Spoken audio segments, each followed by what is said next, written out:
building my Mac and then logging out. Isn't that a fun thing to do, though? It is. To try all the different, oh, how about this option? You know, what do I get? Yeah, and you see the price. And then you go, yeah. Oh, no. Oh, there we go. Shut that off so we don't get the echo again. Okay, well, time to share the video. And there it is. Share computer sound, share screen.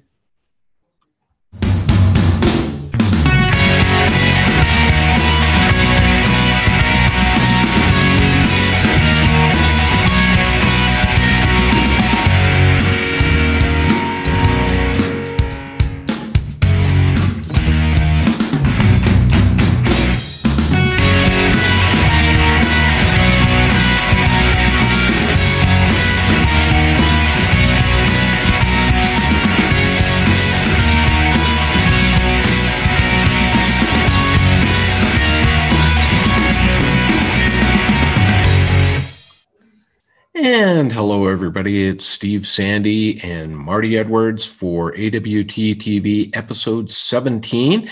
And you know, it was funny, Marty, I was just looking at that intro and I kept thinking, I'm going to have to update that image of Apple Park that's at the end to actually show all the trees and everything.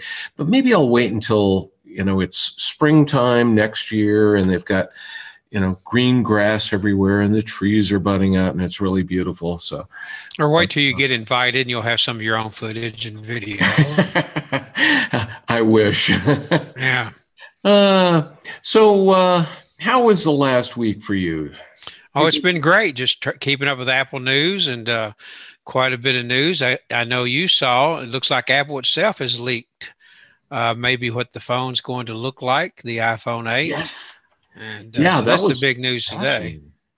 Yeah, that was really, really interesting. In a lot of the developer, you know, apparently some of the folks were looking at some of the images that are contained inside the, I'm not sure if it's in Xcode or if it's in iOS 11, but it showed that little diagram. Mm-hmm. You know, where it's pretty much all screen except for the little notch up at the top of the screen. That it's starting to get interesting.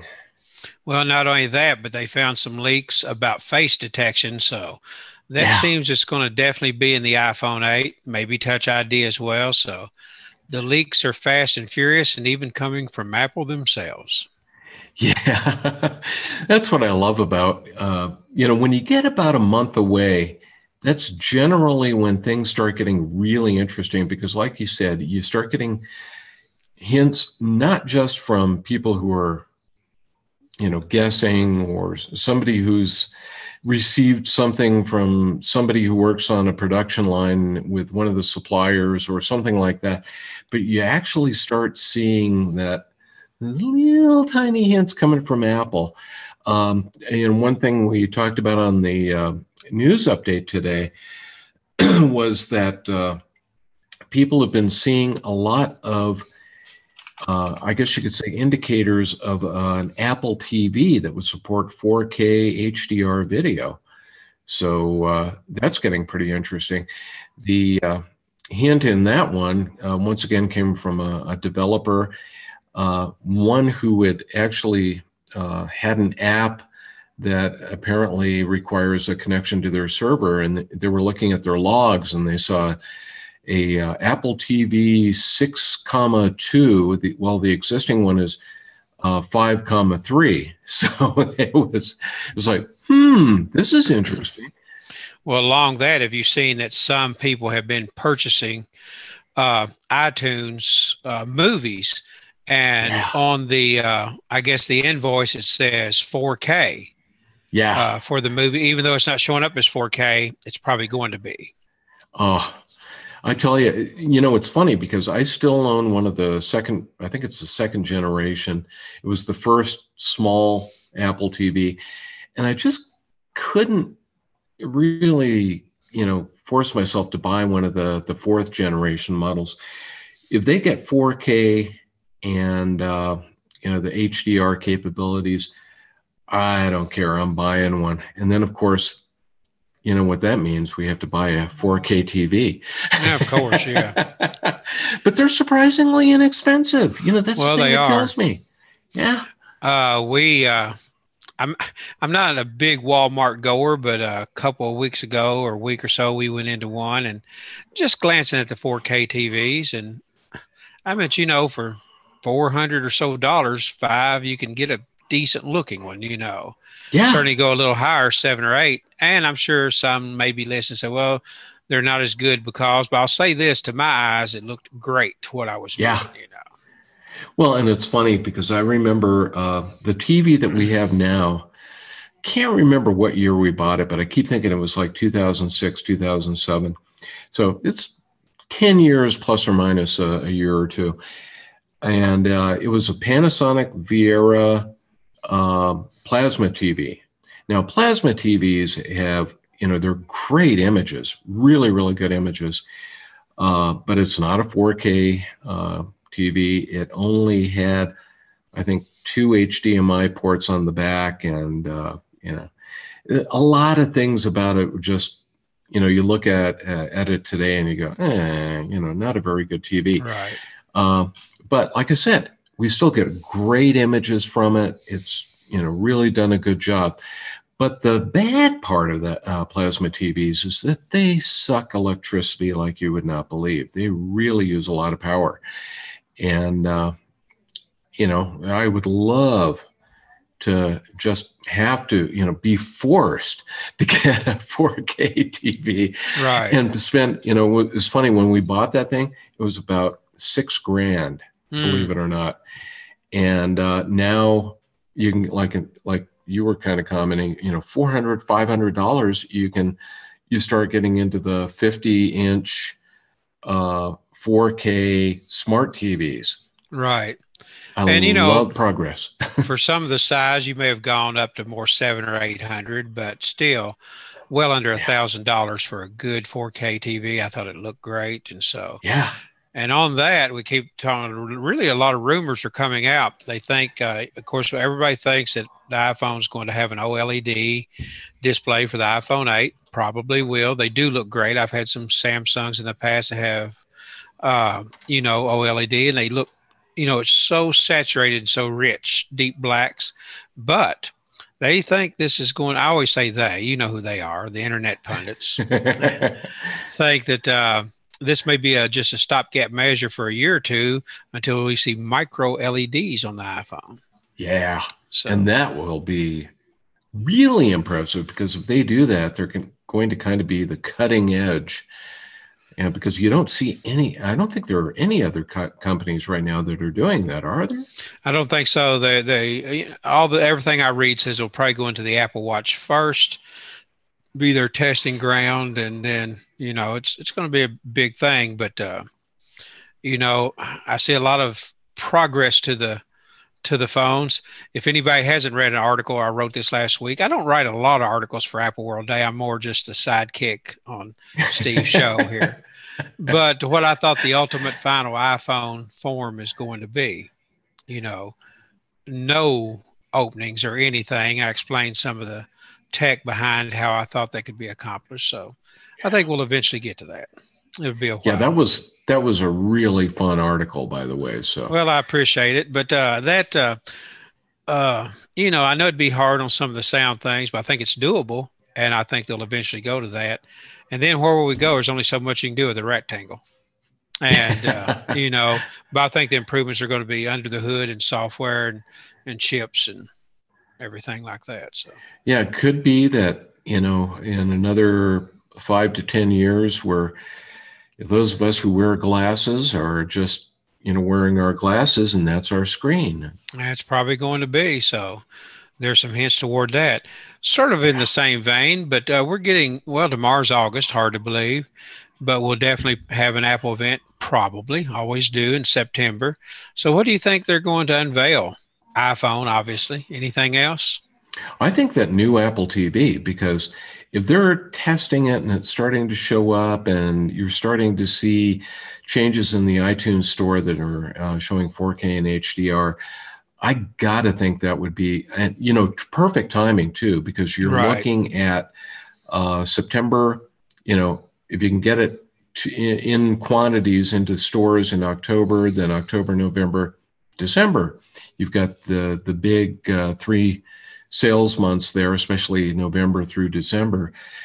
That would be, just a bang up move on Apple's part.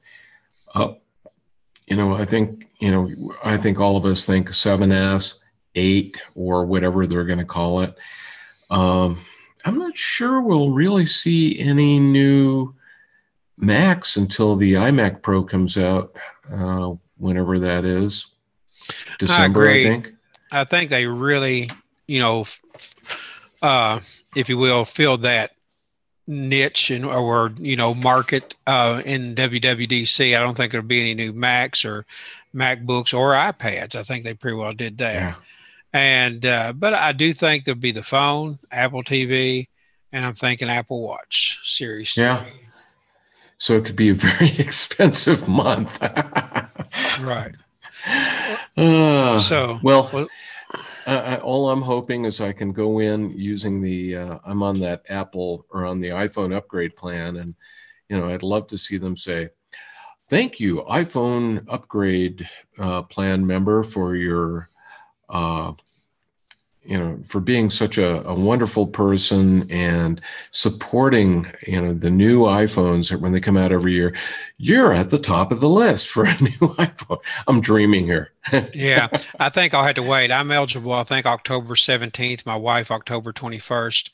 But if we go with the iPhone 8, it'll take a little bit. We have a regional carrier. We're not one of the big 4. We're under Verizon. But the iPhones have come about a week after Verizon sells them. We get them about a week later, so I can wait. Speaking of carriers, I thought it was really interesting. We're, under the Death Star, which I commonly refer to as Comcast, the evil empire. And Comcast Xfinity has been pushing this new thing called Xfinity Mobile. And what they're trying to do is, I don't know who they use as their carrier, but the big thing is, if you read between the lines, they're pretty good rates. I think it's like $45 a month for unlimited on your iPhone or whatever it happens to be. I didn't read the small print, so I don't know. Whoa! I see something flying some in front of you. Flew by here. That was interesting. Is it part of Pippin? Yeah, it's got to be. Yeah, he just showed up. Hey, was that part of you? But anyway, I just lost it there. But it's bad. Yeah. A piece of dust goes by, and it's like I'm worse than a cat. I just started paying attention to it. Yeah. But anyway, I think their big thing is that they're really trying to push. They've pretty much taken every Xfinity cable modem, and they've turned it into a hotspot. So if you happen to be just about anywhere, you'll see Xfinity Wi-Fi show up. And if you're an Xfinity customer, you go in and you log into that, and you get free Wi-Fi that you're paying for with the ridiculous rates. And the big thing is that they seem to be doing a lot of voice over IP on their Wi-Fi network. So I think that's what their big deal is that we may not necessarily be on the best network, whatever it is, but you're going to make 95% of your calls in the same places, work and other places, and chances are pretty good that you're going to have a Xfinity Wi-Fi hotspot near you that you're going to link onto. So, well, that's interesting, because even here in our rural area of Kentucky, I see Xfinity trucks go by. So weird. They're taking over. I don't like that. Well, speaking of, to continue, for anybody still listening here early on, last week we went to the Apple store, and I want to just tell my experience of what happened there. Oh, that's right. Yeah, how did that go? Well, it was wonderful. We went to the Apple store. First time we've ever had to use the Genius Bar. When my wife was able to pull me away from staring at the 5K 27-inch iMac, we went over to the Genius Bar. And her watch, she had original Apple Watch. The back had come off, and that was a known issue. They did basically a quote recall, but that I had read, if you had that problem, take it in. So the guy did. This was about noon on Monday. He took it, said no water damage, and I saw him type in no fault of the customer. He said, I'll send this off. It's going to be 5 to 7 business days. That's fine. So anyway, this was Monday about noon. Tuesday past Wednesday about noon, FedEx truck backed into the driveway here out in rural Kentucky and had this box in a brown box. It came in a brown box, but had this box. You probably can't see the embossed. Let me try to focus there. It says watch. There, I got a reflection. See, it says watch. Nice. Apple Watch. I don't know if it'll reflect back on me or not. So anyway, this box came, and inside of it, my wife packed it back. She can pack anything like it originally came. It always does. So inside of it, of course, all the paperwork, and they told her to keep her watch band. And I've got a reason for doing all this. And inside was just a black Apple Watch. That's what she had. The ladies, I say lady size, 38 millimeter, black aluminum watch. She even put the paper back on it. I don't know how she packs things so well. And so anyway, she got this, and let me unpack it here. She even had it sealed. I don't know how she does this. How does she do that? Yeah, I know it. She can. Let me go ahead and enter her code here. And she has the watch locked because she uses Apple Pay. Okay, so there's her Apple Watch right there, and her face and all her widgets and everything set up. Works perfectly. We did a restore from backup. Everything is on there just fine. Just locked again, but that's fine. But what I wanted to mention, it's not her original watch. She had a slight scratch on the screen. There's no scratch now. It's absolutely pristine. And there's her favorite watch face. It's Apple World Today broadcast. But I got to research. I know you will not be able to see it on the back. She did not get the original watch back. She got an upgraded model, the Series 1. No kidding? Yeah. No cost at all. Upgraded watch from the original to the Series 1. And so the difference, I've done a little research online. The original watch has a single core processor. This one has a dual core and has updated GPU. The only difference between this and the latest model is there's no GPS unit in this. But they did not send her the original watch, a brand new watch and an updated model. Now that's Apple service for you. So we were very, very pleased. I'm totally impressed. I mean, that's like, getting a car and turning, after a year or a couple of years, the car is doing some weird things and you take it to the dealer and they say, here's a brand new version of this car. Enjoy yourself. Yeah. And I may be wrong on this, but I do not think we purchased Apple Care on it, but it showed up. I've got an Apple Watch that a friend, and she's probably listening, actually had given me. It's the one that has the fiber. I always come back to that some way, don't I? But she wasn't using her Apple Watch a lot, so she gave it to me, and I was checking on the Apple Support app, and it didn't have Apple Care. Well, since it's a Series 1, apparently with some of the issue of the back coming off, Apple Care just appeared on it automatically. And so I'm pretty sure I didn't have it before, but nonetheless, we had it. And we may have bought it for my wife's watch. We don't buy it for everything. But I was really impressed. And the way I even knew it was a new watch, an updated watch, I do, find my phone on all of our products, find my, whatever. And so I was looking through that, and my watch showed up as Apple Watch. Hers was still in there. Original was Apple Watch. But I saw something new I'd never seen before. Apple Watch Series 1. And so, looking at her watch, it indeed is Series 1. And I can tell it's more snappy, more robust in opening up notifications. So I could not be more pleased with Apple service. 2-day turnaround, overnight shipping, no charge, updated product, never used, brand new. So that's one of the reasons impressed. I stay with Apple. Yeah. Oh, man. Well, I was going to bring up something that's totally off topic. Thought we'd talk about self-driving cars. And, we all know that Apple is allegedly working on probably not a self-driving car, but on a package, so to speak, or a system that automakers could use, or maybe perhaps properly equipped cars could be retrofitted to do this. And this weekend, my wife and I decided that we needed a short vacation. We took 3 days off and ended up going to a couple places in Colorado that we hadn't been to for eons. And so it was a great weekend, but it gave me a chance to really try out some features that I hadn't been able to try out on our new 2017 Honda CR-V.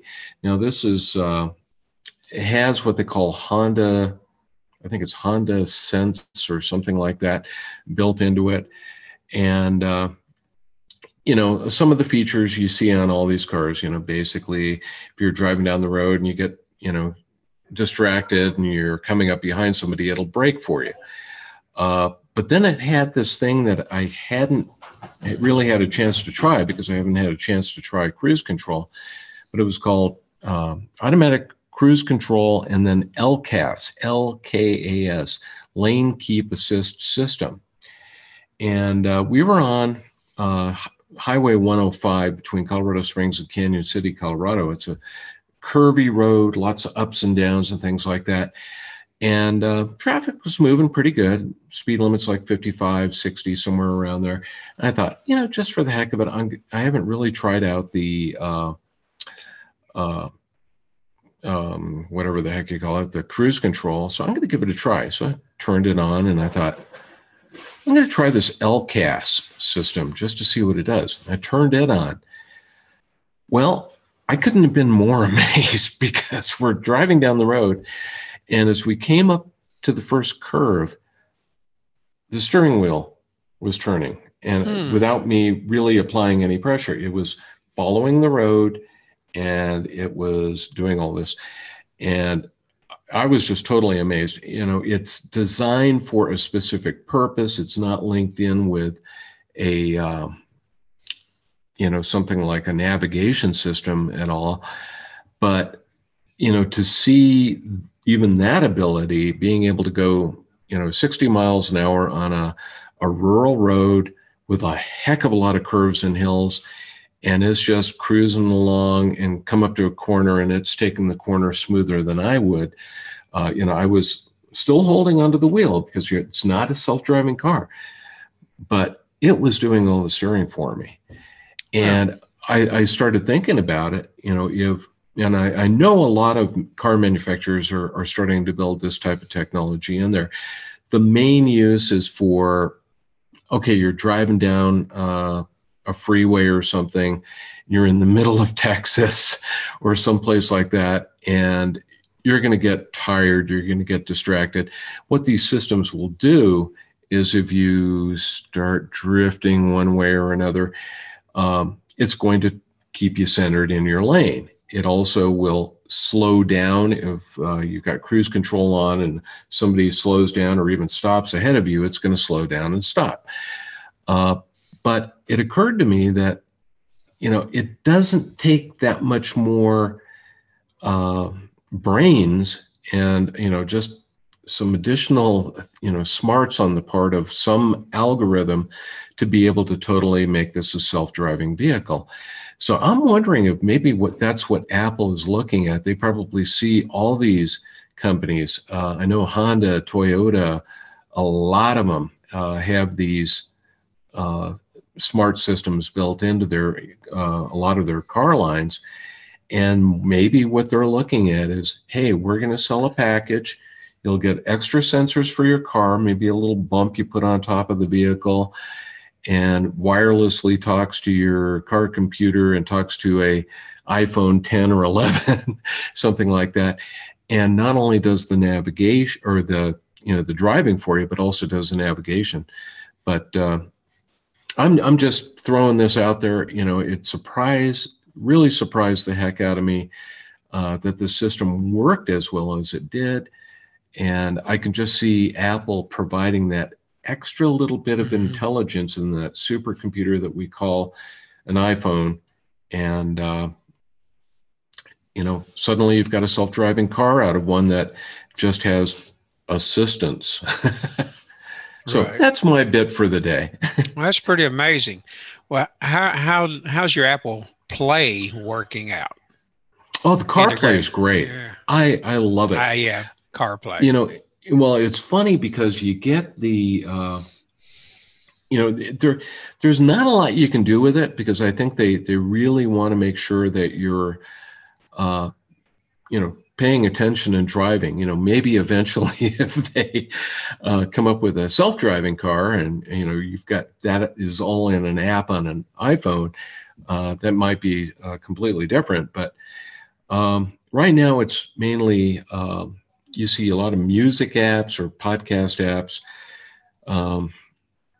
So you can listen to a podcast, or you can listen to something like Spotify through there. Major League Baseball, you can listen to Major League Baseball games if you've got the MLB at Bat app. It works, you know, through the CarPlay, and you can actually pick which game you want to listen to. So pretty cool. The navigation capability, you know, if you're familiar with Apple's Maps and how it does directions, then you're going to be completely familiar with how it works with CarPlay and how it shows up on the screen. It's very, very similar. You can do other things like, you know, a text message will come in. You can say, read my text message. There, what you do is press a button on the steering wheel, and Siri comes up and says, you know, what can I do for you? Or whatever she says. And you just say, read me my messages. You read the message. She'll ask if you want to reply. You say, yes. You know, please tell me how you want to reply. And you make the reply. It returns that to you and asks if you want to send it. You go ahead and send it, and it's done. So, you know, like I said, it's not the same as being able to do everything that you're going to be doing on an iPhone with this display in your car. But then again, like I said, I don't think you want people doing that anyway, because then they'll be spending, you know, all their time staring at that screen instead of looking out the front window. But you can get the basics, your text read to you and things like that. So. Mm-hmm. And I think you know, it does a pretty good job of, it uses the car's audio system. The one we've got also has it's kind of got a voice control system of its own built in, even though I don't use it. I prefer Siri, but it uses the same microphones and speakers and everything to do that. And it does a very, very good job. That's pretty neat. So that is a Honda CRV, you said? Yeah, and 2017, I think it's the EX and the EXL and what they call the Touring Edition are the three models. It might even be the LX, I'm not sure, but they have different finishes, and I know at least three of them, EX, EXL, and Touring, all have that capability built in. That's pretty neat. So self-driving, we've come a long way, you know, you and I in our lifetimes of, you know, just probably you had an early straight shift, you know, you had to do everything manually and manual Still shift. know how to drive. Yeah, no power steering. My wife, her dad wouldn't. He required she learn on a straight shift before she could get her license. It worked out Smart good. Man. Yeah, her first car was a 65 Mustang with shift in the floor. So nice. Really needed that. So don't you wish you still had that car? Well, we did, not all that long ago, you know. So, and you know, things have come so. Cars are rolling computers, as you know. Yeah. Well, in fact, I found it kind of funny. They have Honda has a program they call Honda Link, and I'm still trying to figure out what the heck it's supposed to do. It really makes no sense. Their descriptions make no sense. Apparently, they have some apps that you can install, but I'm not sure exactly what they do. And I may have to dig into it a little bit more. But one of the screens came up. Barb had hooked her iPhone in to charge it up as we were driving around, and it thought, oh, maybe I can get Honda Link onto this device as well. So it came up and it's talking about, trying to remember exactly how it said it, but something about diagnostic information and blah, blah, blah. So it had all this good stuff there. I would love it if they would make an app that would actually let you do, some diagnostics. As it is, I think most of the time, if you do have a diagnostic error, if the car is acting weird, it will display it on the screen. But like I said, I'm still wondering, it's like, what is this app and what's it supposed to do? Because it really makes no sense. Well, I know a lot of them now will let you maybe start your vehicle remotely or lock or unlock and just things like that. So, yeah. Well, you'll have to try a little bit more and come back and report. I wonder how it detects the lanes for the steering. There's actually a camera. Well, there's trying to remember how many cameras that it's got in it, but there's I believe a camera somewhere like in the grill of the car, and there's another one that is up above behind the rear view mirror. And apparently it's between those. It takes a look at the full lane and can tell where the lines are.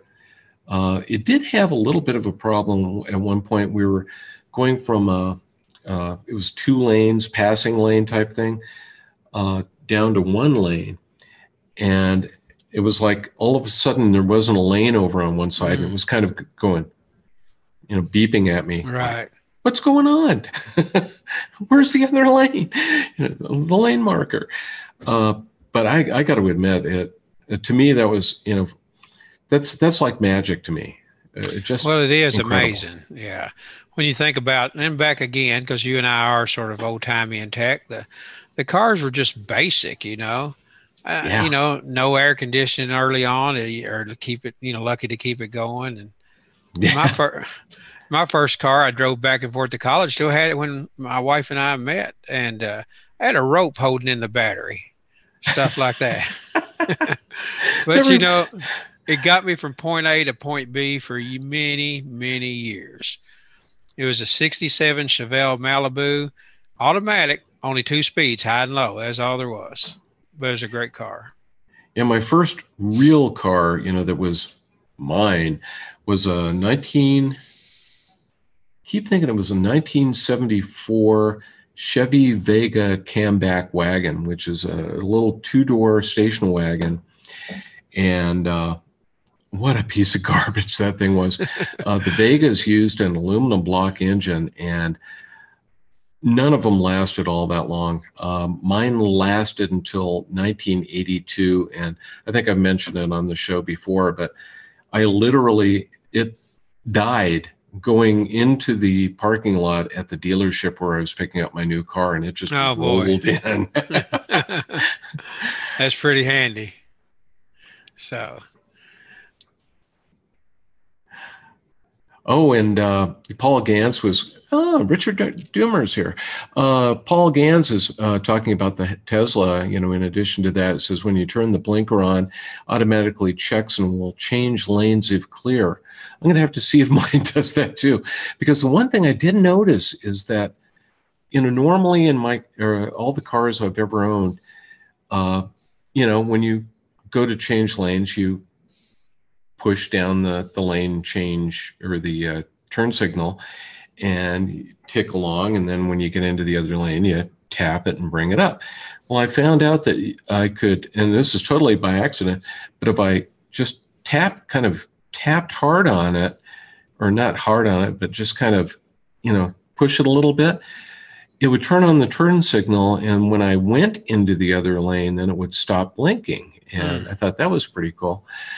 So I don't know. I'm just, I haven't been this excited about cars since I was like a teenager. So I think we both are. Each vehicle's over 10 years old now, but I drive so little.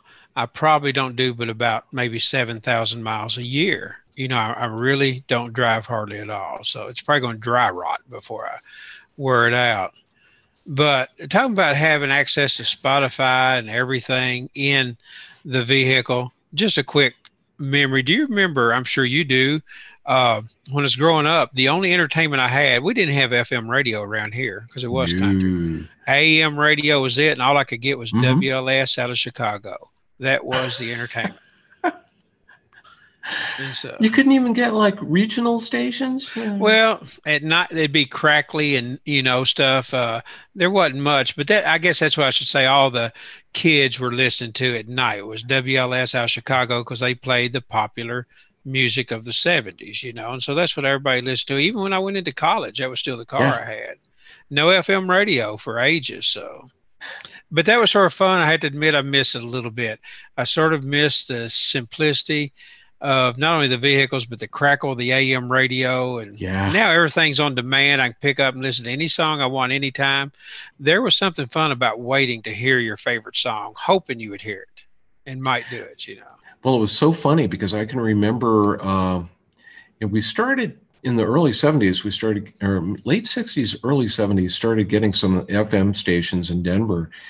And I think a couple of those stations are still around and still in the same format. But I remember what a difference it was. They called it AOR, album-oriented rock. And you'd usually have these disc jockeys that would get on it. And now we're going to play in its entirety the new Yes album, Yes songs. And they'd play the entire thing without an ad in there. And it was such a revelation. Instead of having a song interrupted at the beginning and the end, not only by the DJ, but by ads. So that was a lot of fun. And now, like you said, it's just any music you want to listen to.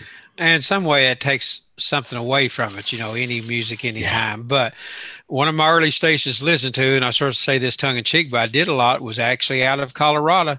It was the time signal in Fort Collins. Oh, yeah. Because I'd keep my wristwatch set to that. I didn't, there was nothing digital back when I was in high school. I had an analog watch, but I would keep it set to Fort Collins, Colorado, set it nightly, and it would lose like 3 seconds a day, but I would calculate for the error. And I had it down so exact, and that the bells at school would ring always at the same time. They were on some kind of timer, that the teachers would ask me how many seconds till the bell. And I had it down because of Fort Collins, Colorado. So those were great days. But I digress a lot. I'm trying. Was that WWV or something like that? Yeah. I still use it daily in a, pardon me, backdoor sort of way. I have a Casio wristwatch that is self-sustaining. It charges by solar power or any light, and it sets a time every night. It gets a signal from WWV that time corrects anything. So it'll outlast me probably. They've moved to, I think they used to be right out of Boulder, and now they've got a big honking antenna near Fort Collins. And, but yeah, I hadn't thought about WWV in years. But yeah, that used to be the big thing, We had a local number that you could call, and you would actually hear the WWV broadcast over the phone. So that was great for setting watches and setting, whatever clock you happen to have that was usually inaccurate. Man. Boy, you're bringing back memories here, dude. Yeah, when you get older, that's what you go on. It's memories a lot of time. But, no one has a clock that's off anymore because everybody looks at their iPhone. It's set to the billionth of a second due to GPS, and such like. So. Oh, Paul Gantz is talking about one of his neighbors got a Tesla S. And so I was asking him when he's going to buy his Model 3, which just started shipping last week, the Tesla Model 3. And my wife works with a guy who has had an order in for the last, I don't know, probably a year or year and a half or something. But he's really, really looking forward to getting his delivery sometime in the next year and a half. I drive so little, as I said, it doesn't justify. Even if they gave it to me, I probably wouldn't even drive it hardly at all. Yeah. So, Well, it's so funny.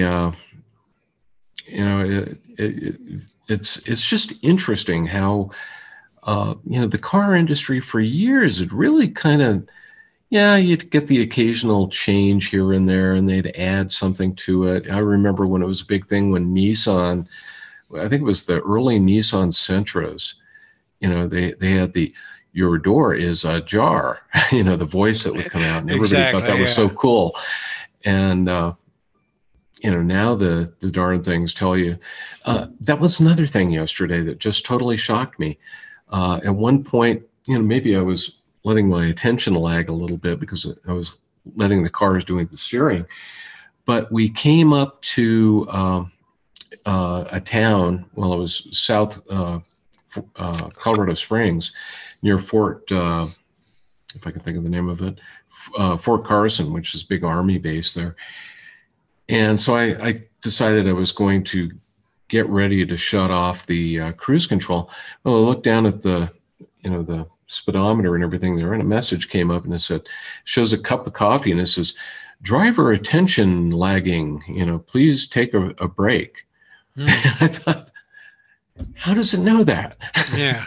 That is interesting. So, But anyway, we gotta. Do you have any? You've been doing some absolutely great demos here recently. So I was just well, wondering if you have any goodies for us yeah, this week.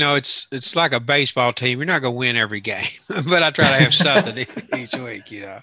I've got a little bit of a demo here, a little gem of a program that I discovered this past week, reading some other sites. Let me turn the broadcasting to my phone here. Okay. All right. I imagine you can see an iPhone now. Why, yes, I can. All right. Came up with an app called Scheduled, or as our British friends would say, Scheduled. And that is the name of it. What it is sort of something I've been looking for.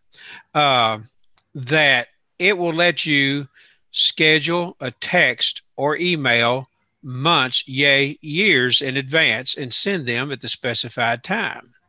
Now, of Nice. course, with the iPhone being so locked down, it will not send them. You still have to give the command, but that's still not bad. I've been working with it a little bit and I really like it. It's a free app. You can only schedule 3 things at a time with it being free, but you can pay 99 cents for the full version. So I open it up here and say, I've got 2 scheduled things. That's my wife. You see her in her glory. I know she's hearing Aha. me, so she'll think, what are you showing? And so I have scheduled for next March 17th.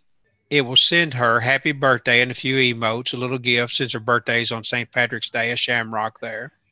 And then our anniversary is on June the 27th. That include a kitty because we have so many cats around. And I have a couple of hearts. So next year at the time that I Nice. told it to, we were married about 7 p.m. So I have it set for our anniversary, June 27th, to come up to remind me to send that to her every year. And I'm going to show you how that it works. So I'll do one more. Let's say I want to compose an image or an image message, and I'm going to send it. I select the recipient to Apple World Today. I put all A's in front of it so you'd be at the top. And so, all right, Smart man. Apple World Today is the one I want to enter your message. All right, I'll just say something like 5 minutes to airtime for our broadcast here, and there we go. And I want to schedule it for next Monday evening, August 7th, and for my time, let's just go with I'll put 8:20 p.m. Just make it easy here. But I want to repeat this every week. I can repeat it never, daily, weekly, monthly, yearly, or repeat on every weekday. I want to repeat that weekly. Fine. It's set to go. It will do it. And so I just go on out and it's going to happen. So if I hit this, schedule the messages, it'll do like it's going off now. Oh, that was to do another one. And so I hit it and I say send. So whenever the time comes up, it will come up, notify me. I have to manually send. Well, we don't have an iMessage or SMS associated with Apple World Day, but I'll hit email, and there it is. I've got my Apple World Today. I just hit send, didn't have a subject, and it's gone. And as you see, it updated to Nice. August 14th because it's already done it for the 7th. I'll do that again. I see it says the 14th, but whenever the 14th comes around, it sends it to me. Let me do it again here. And it should update to the 21st because that week was taken care of. And Nice. well, I don't see it said the 21st. I don't know exactly what happened there, but I tried it with my wife. I tried a test anniversary message for her, and for some reason it didn't put the 21st on here. But it's been very faithful. It comes up, sends it each time. And when I sent her the test anniversary, it wanted to jump all the way to 2019. It skipped next year, so I had to reprogram it in. So I will tell her, Ruby, that's why if I forget next year, you know why I've already done it for next year. And so that's pretty much it. Yeah, it's just a little app I stumbled across called Scheduled. I'll delete those, but I'll keep those for my wife. And if you pay the 99 cents, you can send as many as you want. And also it archives them. You can import birthdays. It'll go through your address book and pull in all birthdays, disable managed services. You can send by, as you see, the various services there that I have on my phone, Facebook Messenger, Twitter, WhatsApp, or I can actually call them. And of course, it will not do any of that automatically, but I've still found it very handy and very convenient. So not too much of a detailed review today, but I think something that some of our readers would like. You can do 3 repeats for free for 99 cents. It's unlimited, and that's it. And you can archive messages. When I try to archive, it tells me that's for premium only, so I can unlock it for 99 cents, which I have not done yet, but I probably will because I'm finding this such a good program. Man, that, you see something like that and you just say, I really hope that Apple Sherlocks that capability and builds it into iOS 12 because, buy the company, Apple. The thing that the people on the app reviews have complained, if you will, the most is that it will not send it automatically. And I understand Apple locking that down because I can see spamming ads, Yeah. A lot. But if they would limit it to just people in your contact book, your contacts only, I would love to be able to just send an email or message every week at the same time. You could to employees or something like that. Don't forget our weekly, meeting in 10 minutes and something like that. Yeah, so anyway, that's my one little review. And one of the reasons I stick with one review per week, I like to just give bite-sized information, not overload the people. So that's a good thing to do because sometimes you can just get, I've seen a couple of podcasts, video podcasts where somebody will go in and they spend an hour. They'll go into incredible detail on an app, and it's like, do I really need to know this much about this application? Right. So I appreciate the short and sweets. I was just double checking here.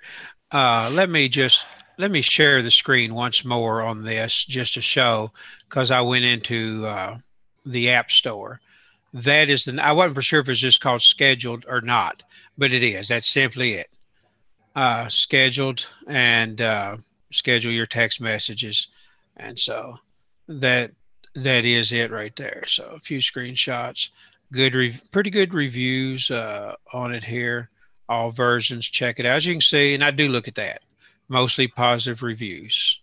So I just wanted to show what the icon looked like and the actual app name, because I thought maybe it was truncated on my screen, but it wasn't. It's simply called Scheduled. Yeah, and that works out nice to be able to see the actual app icon, because I know sometimes somebody will mention an app.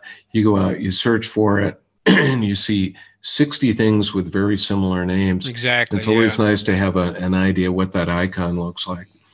Well, that's what I'll start doing after I demo an app. I'll just show it on the App Store so people can see it, and it'll look that way on their phone exactly, and they'll know they're getting it. So, yeah.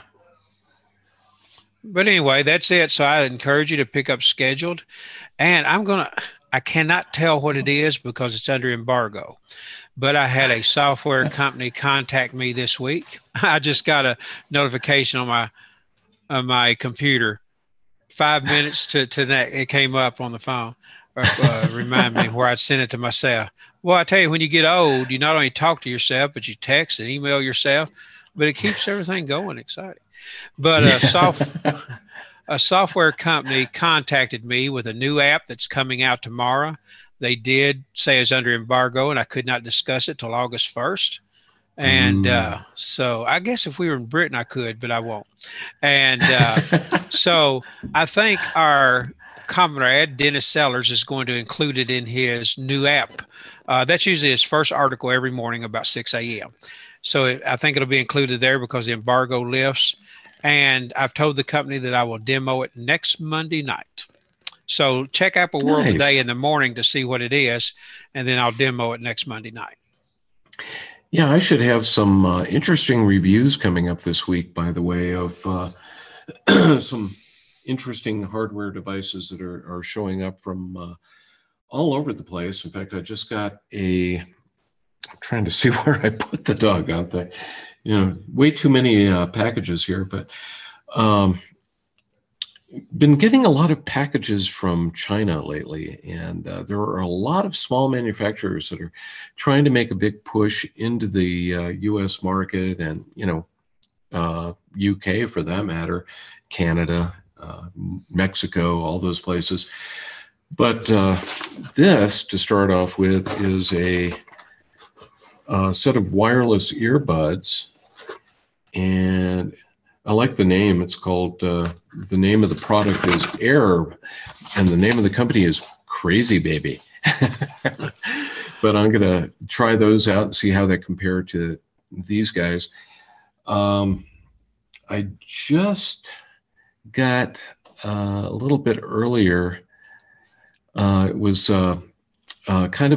it's for USB-C, like on the MacBook Pro and MacBook, but it's a almost like a mag, whatever the heck you call it. I can't think of what they called that. The magnetic link that you used to have on. The Mag Connect or whatever it's called. It's a quick disconnect. Mag something. But it's for USB-C instead. And I thought they sent me, it looks like 3 different types, and I'm trying to figure out what the difference is. So that'll be interesting to look at. And then tomorrow, I think it is, it's funny because back in, I don't know what year it was, 2006 or somewhere around there, that's when the Roomba first came out, the first robotic vacuum, and it was like, whoa. And I remember buying one, and ever since then I've had a lot of robotic vacuums. The Roombas I didn't like all that much because they'd always fill up too soon, and then it would sit there beeping at me until I dumped like a handful of cat hair into the trash can. And now I'm using one from another company that is just awesome. It'll vacuum. If it runs out of charge, it goes back to its base, it backs in, it charges, and then it continues when it's fully charged. And it's got a much bigger bin and everything. And sadly, I can't remember the name of the manufacturer of that one. Anyway, so I've got this company that's sending me one tomorrow. MagSafe, thank you very much, both Richard and Paul. You guys at least have brains. Mine is gone. But anyway, this company is sending this one. No, it's the new one? Yes. No, it's I've got to look it up here because I cannot think of the name of it. I'll look up robot. Yeah. Yeah, we're gonna really get the viewers. Let's see what they forget tonight. But the one I'm getting that's going to be pretty. The one I'm getting is from a company called Neato, Neato Robotics, and that thing is wonderful, absolutely great. Now, there's one that's coming tomorrow. I don't even know the name at all, but the cool thing about it is it's got the capabilities of some of the more expensive Roombas for about a quarter of the price, meaning that you can use this to actually control where it's cleaning and how often it's cleaning and set up a schedule and do all of that. So looking forward to doing that. Have you seen Roomba's been in some negative news lately? They've been offering to sell their data that they gather from customers. Oh, yes. Yes. Yeah, I'm not. Yeah, that's with the high end ones too. I think it's the 900 series. They've got actually have a small camera that's built in there and some other sensors that figure out where furniture is and what materials things are made out of. And that's really valuable information to companies like Apple, who want to be able to have speakers that are going to do the best. Hey, and look who's here! Oh yeah, you have your cat hat back tonight. Here's my hat and the cat. He's back there. Always has to make an appearance. Now he's going to jump down. Yeah, exactly. All of our cats are outside on the farm. I don't have anybody can run and jump. But for whatever reason, we do live in the country every Monday night during our broadcast. My wife knows every Monday night. And I have security cameras I can see. We have a fox that comes up on the porch, looks around, eats little cat food, and leaves. So I don't know. If I get the fox to come in up here, that'll be newsworthy, but I hope that doesn't happen. So, but yeah, back to Roomba, that is some valuable information there. So I look forward to your review about that and the vacuum. And I had a good friend that worked for iRobot, but he's with Carbonite now. So it was cool. I remember it was when I was used to do my traveling around and teaching classes all over the place. I was teaching a class it was some suburb of Boston. And so, I went to this hotel and, it was a couple of miles from where I was going to be teaching the class. And, it was maybe like a Hampton Inn or someplace like that, run-of-the-mill place in the middle of a office park. And I looked out the window. I was on the third floor. I looked out the window and I see iRobot. And sure enough, that was their research facility was right over near there. So I went over, walked by, wondering if you were going to see anything wandering around outside, but no. That was probably a name that Apple would love to have, but for my friend, iRobot had it first. So before the iProducts ever came along. Just a quick side note, my wife reminded me how that copyrights work. My wife taught in a county school system, Barron County, Kentucky, and one of their elementaries was called Red Cross. And so guess who contacted the school and wanted them to change or drop that name? You've got to be kidding. Nope. But they couldn't do it. Guess who had the name first? The school. Yeah. I love it. So they had to let it go. Oh, man. Yeah, and that's funny because, if I remember correctly, it was, and I may have this wrong, but I keep thinking Cisco for a while sold it was a voice over IP, hand phone for offices. It was called the iPhone. And I think they were, it was one of those things where they just kind of decided, instead of having Apple license the name, they would just give it to them. I don't remember the story on that, but it was pretty sure it was Cisco. That it well, as far as at school here, there was actually a little town named that, and so the school had it early on. So American Red Cross had to just let it go. That's cool. Yeah, I got to see if I can find this here. You've got me going now on Cisco. Let's see. Production, sensors. Yeah, the Wikipedia entry on iPhone is huge. Let's see. Intellectual property. Dumpty dumpty dumpty dum. Yeah, Cisco Systems. Okay, here we go. Yeah, on December 18th, 2006, Cisco Systems released a range of voice over IP sets under the name iPhone. So, I don't know. Oh, February 2nd, 2007, Apple and Cisco announced that they had agreed to temporarily suspend litigation while they held settlement talks, and they settled on February 20th, 2007. Both would be allowed to use the iPhone name. That's so interesting. I wonder if you could still buy one. Probably not of that one. So Yeah. Yeah, and you go, I've got my Cisco iPhone here. Wait a second. Well, we've come to the end of another exciting hour of fun video. And actually, this was kind of a fun discussion. We went all over the place again tonight. yeah, we did. So yeah, I'll have a review next week, probably of the app under embargo right now. But if you'll read the site, you'll find out what it is tomorrow. And so awesome.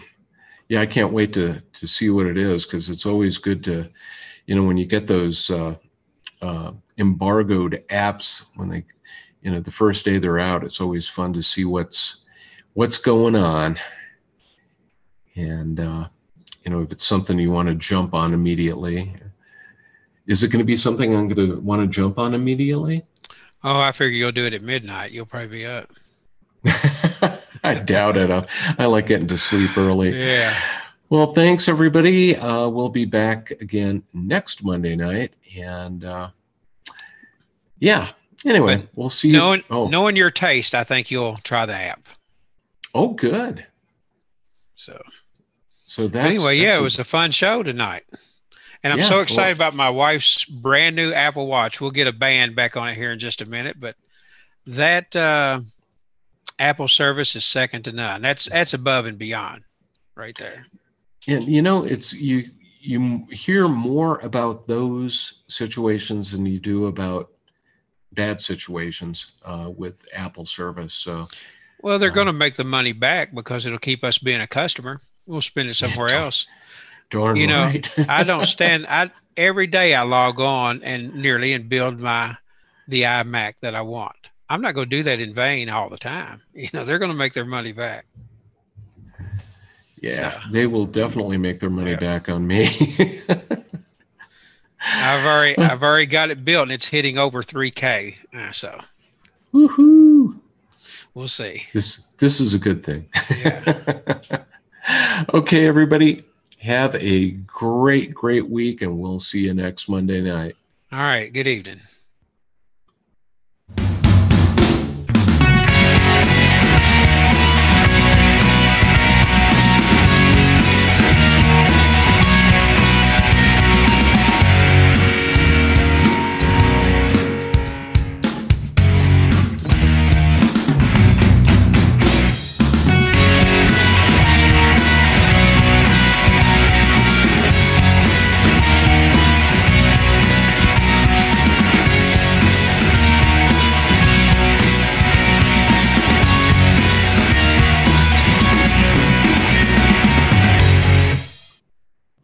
And that's it.